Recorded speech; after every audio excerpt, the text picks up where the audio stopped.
दुख और सुख जीवन रूपी सफर के साथी हैं जो समय समय पर मनुष्य जीवन में आते जाते रहते हैं।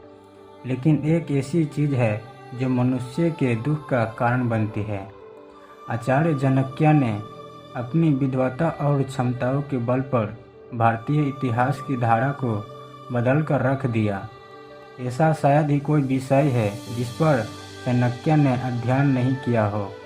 मानव कल्याण के लिए चाणक्य ने बारीकी से हर बिंदु पर गौर किया। चाणक्य कहते हैं कि दुख और सुख जीवन रूपी सफर के साथी हैं जो समय समय पर मनुष्य जीवन में आते जाते रहते हैं। लेकिन एक ऐसी चीज़ है जो मनुष्य के दुख का कारण बनती है। चाणक्य के अनुसार अगर इस पर काबू कर लिया तो खुशियाँ कभी आपसे मुंह नहीं मोड़ेगी। आइए जानते हैं मनुष्य जीवन में किस वजह से आते हैं दुख। मनुष्य स्वयं ही अपने कर्मों द्वारा जीवन में दुख को आमंत्रित करता है। आचार्य चाणक्य कर्म ही पूजा है।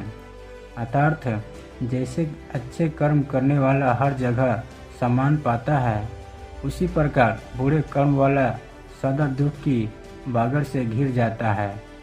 चाणक्य कहते हैं कि व्यक्ति के कर्म ही उसके सुख और दुख का कारण बनते हैं। मनुष्य को वर्तमान के साथ उसके पिछले जन्म के कर्म का फल भी मिलता है। चाणक्य कहते हैं कि दूसरों का भला नहीं कर सकते तो बुरा भी न करे। दुख सुख अस्थायी नहीं है, लेकिन जो मनुष्य अधिकतर दुख और तकलीफ़ों की छाया में घिरा रहता है, ये उसके कर्मों का ही परिणाम रहता है। देर सवेर कर्म का फल इसी जन्म में मिलता है।